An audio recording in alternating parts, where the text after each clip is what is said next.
Hello മക്കളെ, ഞാനിന്നൊരു പൊതിച്ചോറ് ചെയ്യാൻ പോവുകയാണ്. അതിന് വേണ്ടിയുള്ള കറികളൊക്കെ ഇവിടെ ഉണ്ടാക്കാൻ പോകുന്നു. ലക്ഷ്മി എൻ്റെ കൂടെ ഉണ്ട്. ലക്ഷ്മിക്ക് ഇന്ന് സ്കൂളിൽ പോകേണ്ട, അതുകൊണ്ട് എൻ്റെ കൂടെ നിൽക്കുകയാണ് എനിക്ക് സഹായത്തിന്. അപ്പോൾ നമുക്ക് ആദ്യമായിട്ട് പയറ് മെഴുക്ക് വരട്ടാം. പയർ മെഴുക്ക് വരട്ടാൻ വേണ്ടി ഉള്ളിയും വറ്റൽമുളകും ഒക്കെ ചതച്ച് വെച്ചിരിക്കുന്നു. പയർ പിന്നെ കറിവേപ്പിലയൊക്കെ എടുത്ത് ലക്ഷ്മി തരുക ഓരോന്ന് ഇടാൻ വേണ്ടി.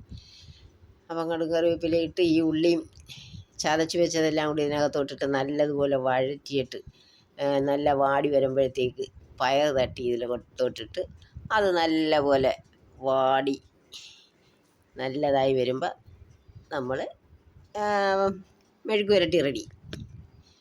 പിന്നെ നമുക്ക് തോരൻ വയ്ക്കാം. ബീൻസ് തോരൻ, സവാളയും അരിഞ്ഞ് പച്ചമുളകൊക്കെ അരിഞ്ഞ് വെച്ചിരിക്കുന്നു. അത് തോരൻ വയ്ക്കണം. ഇതിട്ട് ഉപ്പൊക്കെ ഇട്ട് നല്ലപോലെ വാട്ടിയതിന് ശേഷം അരച്ചിടുക. ഞാൻ കല്ലിനകത്താണ് തോരൻ അരയ്ക്കുന്നത്. അരച്ച് കൊണ്ടുവന്ന് ഇതിനകത്തിട്ട് ഇളക്കി വയ്ക്കുക. അപ്പോൾ തോരൻ റെഡിയായി. പിന്നെ നമുക്ക് മീൻ പൊരിക്കാം. മീൻ അരപ്പെല്ലാം പുരട്ടി ഇവിടെ വെച്ചിരിപ്പുണ്ട്.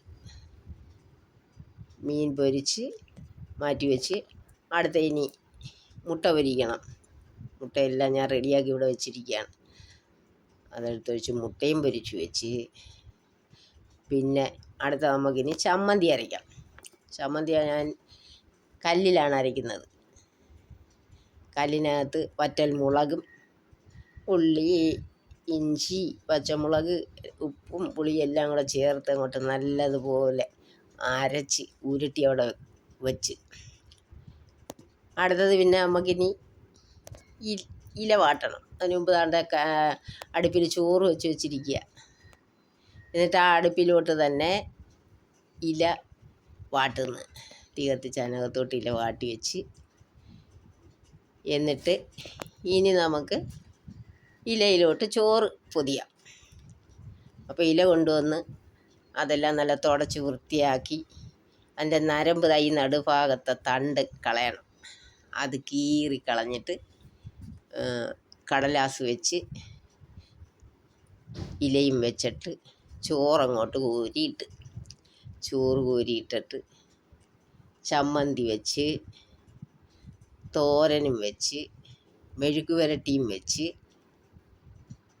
മാങ്ങാച്ചാറും വെച്ച് മീൻ പൊരിച്ചത് മുട്ട പൊരിച്ചതും വെച്ച് എന്നിട്ട് ഇല അങ്ങോട്ട് മടക്കി അത് പൊതിഞ്ഞ് വയ്ക്കണം. വെച്ചിട്ട് വേണം പേപ്പറിനകത്തോട്ട് നല്ല പ്രസ് ചെയ്തങ്ങോട്ട് മടക്കി പൊതിഞ്ഞങ്ങോട്ട് വെച്ച് ഇച്ചിരി ചോറും വെച്ച് ഒട്ടിച്ച് വെക്കണം.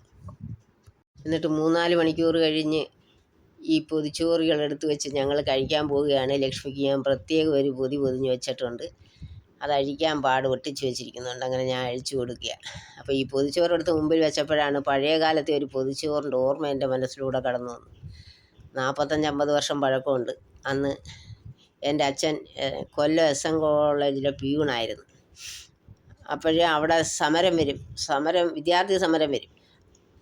ആ സമയത്ത് വിദ്യാർത്ഥികളെ വിരട്ടി ഓടിക്കാൻ വേണ്ടി പോലീസുകാർ ലാത്തിയുമായി ക്ലാസ് റൂമുകളിലേക്ക് ഓടി വരുമ്പം പേടിച്ച് കയ്യിലിരിക്കുന്ന പൊതികൾ പോലും എടുക്കാൻ പറ്റാതെ ഇറങ്ങി ഓടും.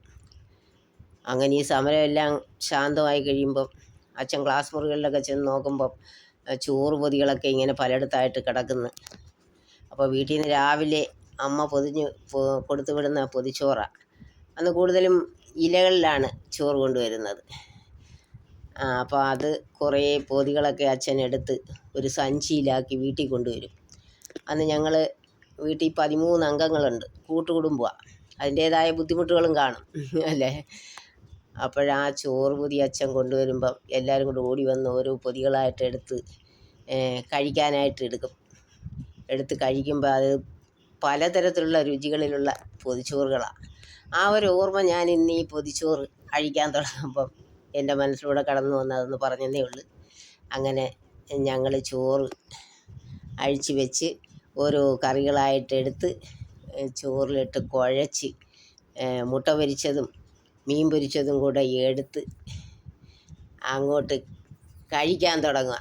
ഈ വാട്ടിയ ഇലയുടെ മണമുള്ള ചോറ്. ആഹാ, സൂപ്പറായിട്ടുണ്ട്. അങ്ങനെ ഞങ്ങളിത് ടേസ്റ്റിയായിട്ട് കഴിച്ച്, നിങ്ങളൊക്കെ ചോറ് കഴിച്ച് കാണുമെന്ന് വിചാരിക്കുന്നു. വീണ്ടും കാണാം. Bye bye.